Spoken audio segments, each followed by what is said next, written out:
Shooting the rapids with James Bond 007 and his most menacing enemy, the dreaded Jaws. That's a scene from Moonraker, one of 5 new movies we'll be reviewing on Sneak Previews. 2 film critics discussing the new movies in town. And across the aisle from me is Gene Siskel, film critic of the Chicago Tribune. And across the aisle from me is Roger Ebert, the film critic of the Chicago Sun-Times. It's summertime and the movies are mostly horror pictures now. It happens every year. Young people on vacation from school, they love horror films. They're perfect excuses for making out in a drive-in. 3 of our 5 movies are horror films, including the new, more romantic version of Dracula, Nightwing, which is about an attack of vampire bats, Bloodline, a thriller about a murder among the rich. But first, Roger starts with a horror picture called Prophecy. Yeah, except the only trouble is that Prophecy doesn't seem so much like a new summer movie as like an instant rerun of Alien, the science fiction thriller that's already the biggest hit of the summer. Now, if Prophecy took place in outer space, instead of in the forests of Maine, it'd be the same movie as Alien, basically, because both movies star a slimy, gooey monster with sharp little teeth that jumps on people when they have their backs turned. The only new angle in Prophecy is that it gets into a controversy over ecology when a doctor from the Environmental Protection Agency goes north to study some weird happenings in the woods. He gets a guided tour from the local Indians. Why are these logs in here? They come twice each year, then they disappear. What is that?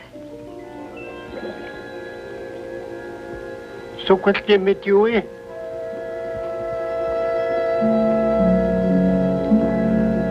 Ik hou aan een oosten voor een oude. He says he will show you why he calls it the Garden of Eden.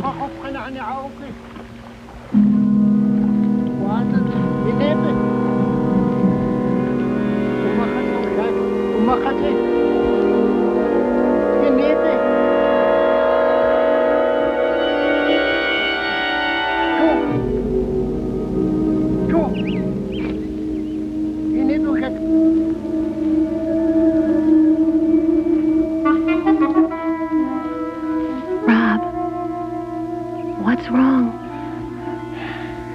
These are beetle roots. They should be underground. Here.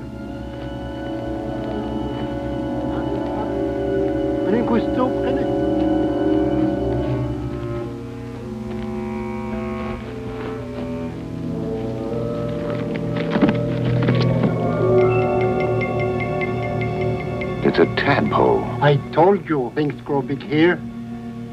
You've seen this before? No. No one has seen them. They're only in this pond.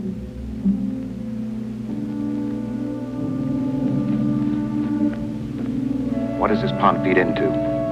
The SP River. That's where the paper mill is.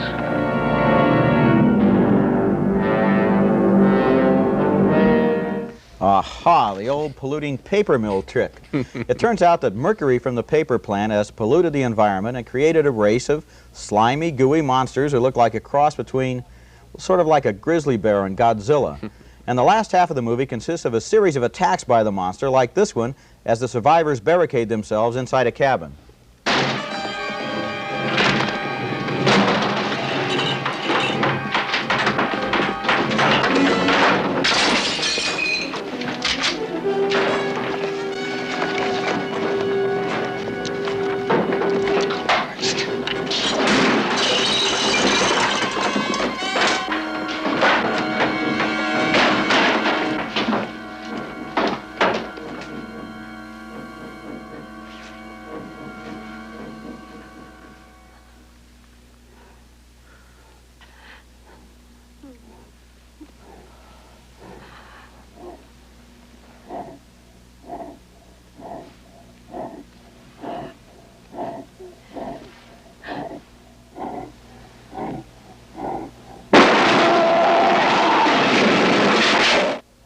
Great, huh? You know, how often have we seen that scene before? I think the last time was in Night of the Living Dead. Yeah. And remember the classic Bigfoot in which the monster looked like Godzilla wearing a dirty shag rug? Or remember the classic Food of the Gods in which pollution created a race of chickens as big as Godzilla? Prophecy is the same tired old stuff, and the addition of topical issues like Indian rights, environmental protection, that doesn't change a thing. I think it was Gertrude Stein who once said, a Godzilla is a Godzilla is a Godzilla. Something like that.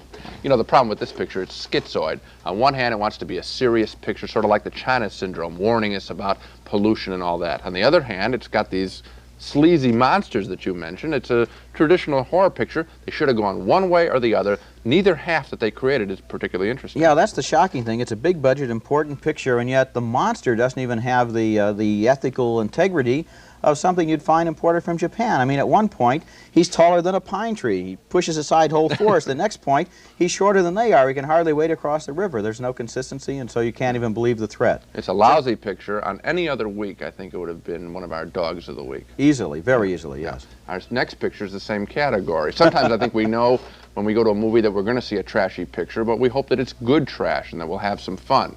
And sometimes we do. For example, I thought last year The Greek Tycoon, the Jackie Onassis story, was great trash with splendid locations and good acting. Now, the new movie Bloodline is trashy too, but that's all it is. Audrey Hepburn plays the heiress to a billion-dollar pharmaceutical company. Her father has just been murdered. She's had a threat on her life, and during her wedding reception, she sends for a Swiss detective who's been investigating her father's death. Inspector Horning. Would you like some champagne? No, I don't drink, thank you.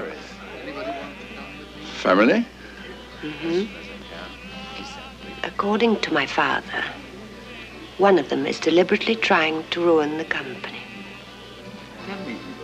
And when my father got in his or her way, my father was murdered.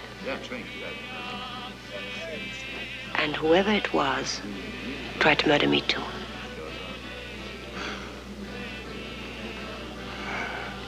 You said you played the tape? Mm-hmm. The late Mr. of Secretary, this Miss Kate Erning, she had it too? Oh, yes, but it's not Kate. My father trusted her completely. Could I have the tape, the original? It's evidence. I have it upstairs.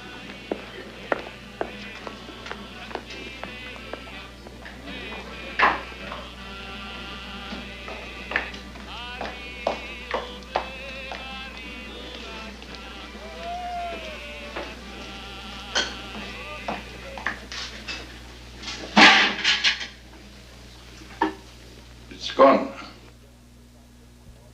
The film turns out to be a simple guessing game of which one of Audrey Hepburn's relatives is trying to kill her. All of the suspects have the same motive, money. Now, to add spice to this guessing game, which gets awful dreary at times, the film throws in a few disgusting scenes of naked women being strangled. Bloodline is really sleazy. It's surprising to see Audrey Hepburn in a picture like this, which is only her second film in the 70s. With Audrey Hepburn, you might expect Bloodline to be excellent trash. All it is, though, is trashy. I'll go even further than that, Gene. As far as I'm concerned, this is the worst major movie of 1979. What's so bad? I was totally appalled. It denies us even the simple pleasure of trying to figure out for ourselves who might be the person who's after her. I mean, even in an Agatha Christie thriller, you have little clues and false leads, and you can sit there and so forth. Here, the suspects simply stand around suspecting each other, and then, as you mentioned, you have that nauseating business of the strangulations every Thursday. That's worth repeating. Out of the blue, about every 30 minutes, we see a naked woman strangled in luscious detail. This picture can only be after thugs in the audience. I mean, who did they think they were making the picture for? I mean, Audrey Hepburn fans who come to see The Wardrobe are going to be appalled by the violence. Yes. No violent movie fan would ever go to a movie like this, I hope. They're going to be disappointed too. Too much Audrey Hepburn. It's a toss-up as to which audience will hate the movie more. Yeah, that's pretty well put. Terrible. Let's look at a better movie. I mean, let's give ourselves a break, huh? One of the most dependable brand names in the movies is James Bond, who's been the inspiration for 11 official 007 thrillers, plus countless satires and countless rip-offs. But no matter what, James Bond never seems to grow old. In fact, he never even seems to grow up. A lot of things have changed since 1962 when the first Bond thriller came out. But in the new movie, Moonraker, James is still the same old Bond. Lascivious, sophisticated, lascivious, suave, lascivious, debonair. Always involved in an incredibly unbelievable plot in which an evil madman tries to take over the world. Well, the world can always wait, though, while Bond flirts with yet another sexy secret agent. Bollinger, if it's 69, you were expecting me.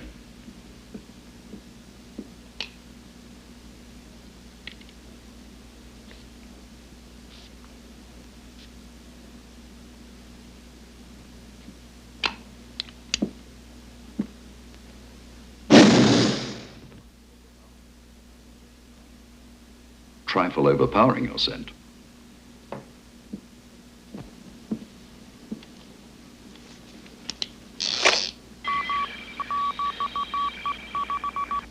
Standard CIA equipment. And the CIA placed you with Drax, correct? Very astute of you, James. Oh, not really. I have friends in low places. Could this possibly be the moment for us to pool our resources? It could have its compensations. It wouldn't be James Bond without that scene. That was Lois Child with Roger Moore. And this, by the way, is Roger Moore's fourth film as 007. Sean Connery still holds the record. He has 6. Moonraker has all the great old Bond gimmicks. I mean, we saw our old friend there, the flame-throwing cigarette lighter. But it has something else, too, the most elaborate special effects and by far the biggest budget of any Bond picture to date. The movie ends in outer space as Charles and Bond rendezvous with an enemy space station. What's that?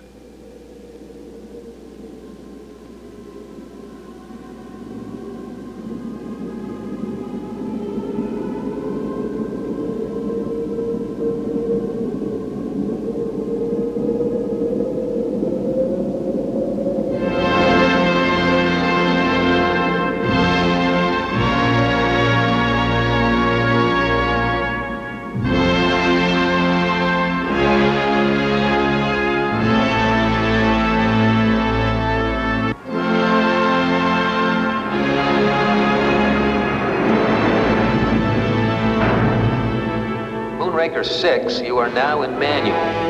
Initiate docking sequence.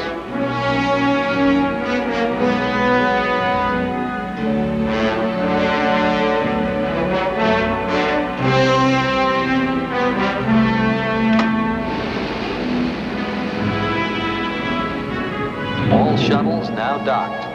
Execute station activation procedure.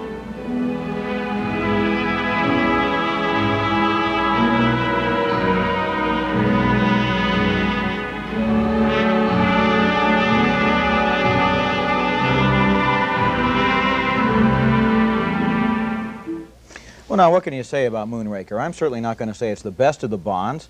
I think my favorites were probably From Russia with Love and Goldfinger. But I think it's one of the better pictures. And in a world of constant change, it's nice to know things always stay the same in Her Majesty's Secret Service. What can you say about the Bonds? I'll tell you what I think. I haven't liked a Bond picture ever since Sean Connery left the series. I think Roger Moore, by comparison to Connery, who was exciting and virile, Roger Moore is a piece of wood. He's stiff. He's boring. I don't like to see him. Listen, you won't get an argument with me. I miss Sean Connery, too. The producers miss Sean Connery. The fans miss Sean Connery. The girlfriends in the movies miss Sean Connery. But what they've done is they've replaced Sean Connery with Roger Moore plus the special effects. They spend twice as much money, and we look at all the gimmicks now in the space stations instead of... Yeah, but see, even that boat chase that we saw, or the space station to me wasn't as good as the one in Close Encounters, wasn't as good as the one in Star Wars. The boat chase, I've seen that before in other Bond pictures. I think it's a little tired. I don't think so. I think they put a lot of energy into this picture. It's the most expensive one they ever made. It's certainly like a toy store of gimmicks and things. It's not a thriller like the old ones. There's something else like gimmicks in the picture that bothers me too.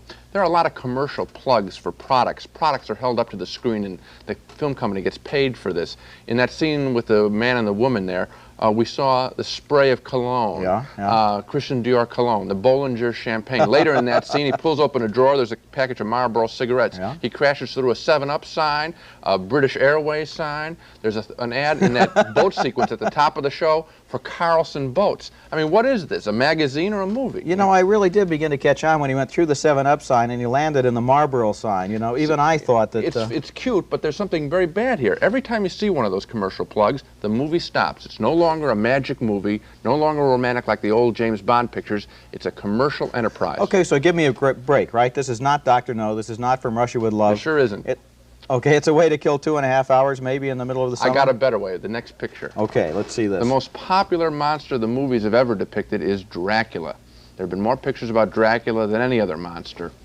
In the latest version now, Dracula is played as a romantic figure, not as a ghoul, by Frank Langella. His Dracula on Broadway was a big hit and also a heartthrob. Langella is just as appealing now on the big screen. In the movie, at least one woman wants to have her blood sucked by Dracula as he comes creeping down the wall outside her bedroom.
terrific scene. The story, however, is fairly traditional. There is a Professor Van Helsing, played by Laurence Olivier, and he immediately suspects that Frank Langella is indeed a vampire.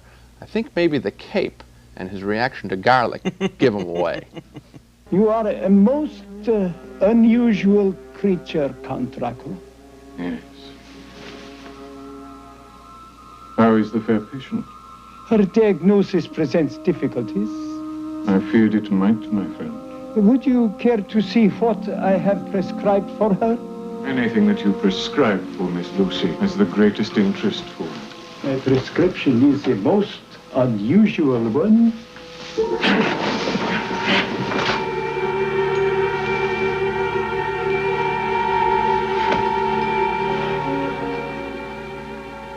You are a wise man, Professor. For one who has not lived even a single lifetime. You flatter me, But Count. not wise enough to return to Holland at once, now that you have learned what you have learned. I prefer to remain.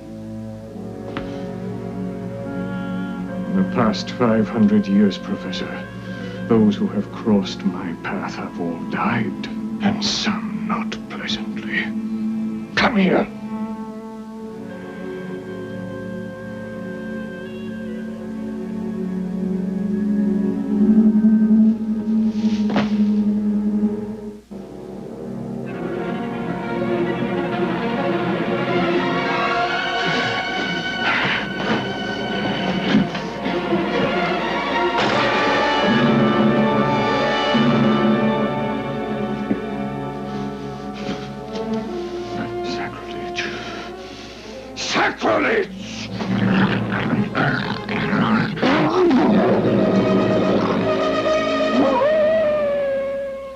Now, that's just the kind of pet some of you might be looking for, something unusual for the kids when they're bad.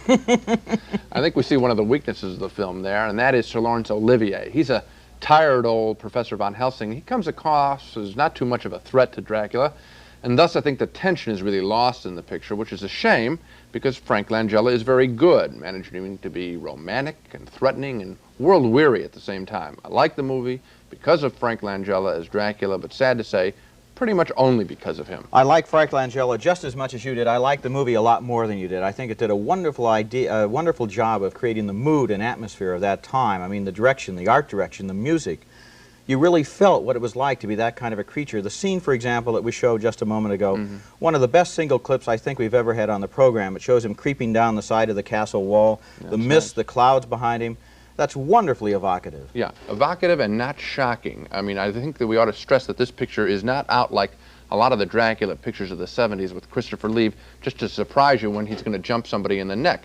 This picture has a moody quality to it, which I can't deny is well done. I mean, I did like the film. I think what they're going for here, and the director, by the way, was John Badham, who made Saturday Night Fever, which is a totally different kind of movie, but in both pictures he's really in control of the look and feeling. And here what he was going for, I think, was the style of Dracula, rather than the scares and jumping out from behind gravestones and so forth. The inside quality of Dracula, what it will be like to be 500 years old. Yeah, it's not so, yeah, that's right. Instead of making you frightened all the time, that moment, for example, when his head appears upside down on the window, that's not scary, but it's creepy. Yeah, threatening. Yeah, so Dracula didn't scare me. Here's another picture that didn't scare me. It's okay Dracula didn't. It's not okay that this one didn't.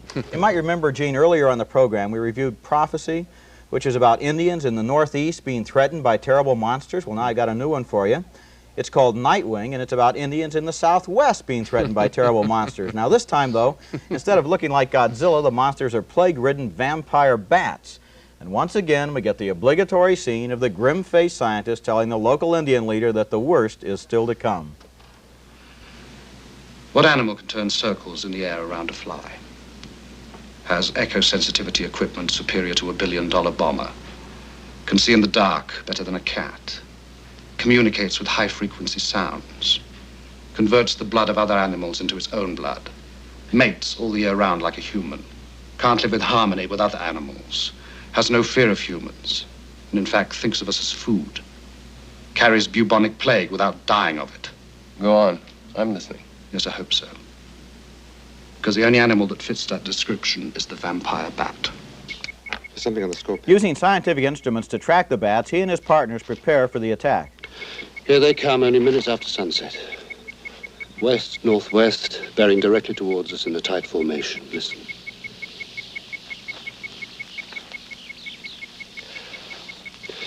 Right. You hold that pole. And hit the switch the moment I say so. Keep your nerve and don't throw it too soon. Oh, God. That sound. Now, I've seen movies in which the monster was interesting, but the people were dumb, like Jaws 2. And I've seen movies in which the people were interesting, but the monster was dumb, like Alien. But Nightwing is bad because of a fatal combination. The people are boring, and so are the bats. That's pretty much of an indictment of the picture. You know, there's another thing going on here. This is one of those small monster pictures. You know, it's one thing when you're frightened by an elephant or a great white shark. Yeah, right. A whale, something. This is the creepy little things with bats. There was that bee picture, the swarm. The swarm, right. I have a feeling that when it's that tiny, you don't really go, oh my God. You go, yeah, get off of me, you know? Now, that isn't very frightening. It's just uncomfortable, and I think that's what this picture does. It's just slimy. Listen, speaking of little monsters, Gene, here's Spot the Wonder Dog, but don't worry, he's had his shots. That's good. And he's here to announce that it's time for Dog of the Week when we each announce the week's worst films. Well, if there's a theme to my Dogs of the Week, it's the various ways film companies try to trick us with, for example, phony Bruce Lee karate movies and fraudulent discoveries of Noah's Ark.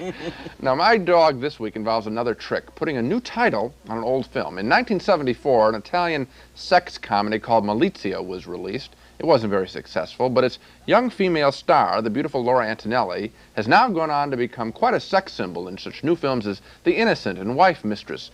So Malicious has been trotted out again, but retitled Malicious. Unfortunately, it's still the same old Malicious, a peekaboo sex comedy about a wealthy Italian widower who wants to marry his beautiful servant, but he has to fight one of his jealous sons for her affections. The high point in the picture, of course, comes when Laura Antonelli takes off her clothes in front of that little kid. And that lasts about 5 or 6 minutes. Unfortunately, Malicious, or Malicious, it lasts nearly 100. Gene, you think you're unfortunate. Let me tell you about my dog this week. At least your movie had a nude scene with Laura Antonelli. Yeah. My dog this week only has a kissing scene with Valerie Bertinelli. It's called C.H.O.M.P.S, which stands for Canine Home Protection System, and it's a slow-moving, badly acted imitation Disney picture in which Bertinelli, who was from TV's One Day at a Time, plays the girlfriend of a young scientist who's locked himself into the garage and invented a computerized watchdog. Watch this. Ryan, what are you doing? There you are. 3 years of hard work. You built a watchdog. An electronic watchdog.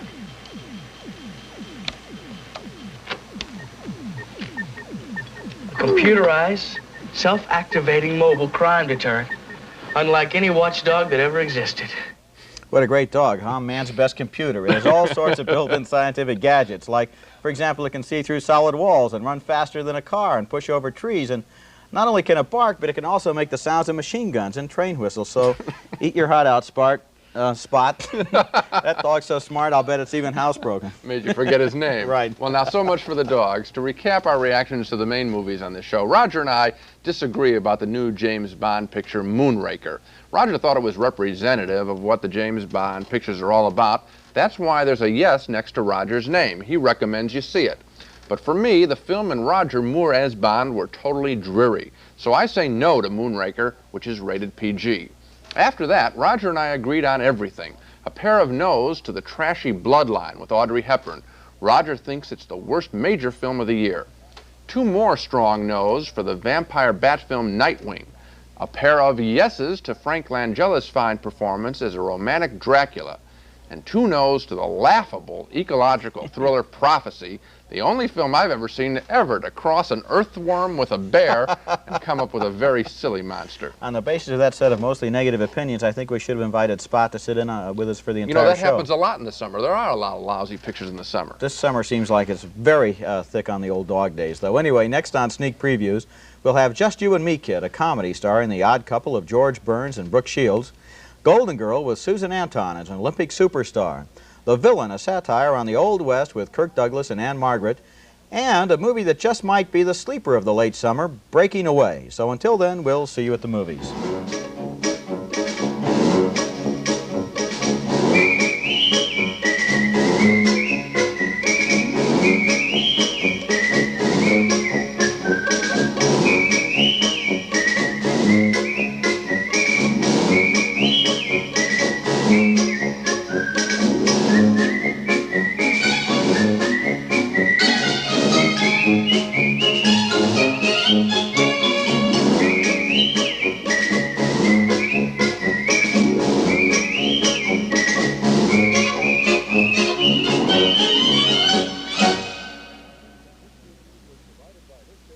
Funding for sneak previews was provided by this station and by other public television stations.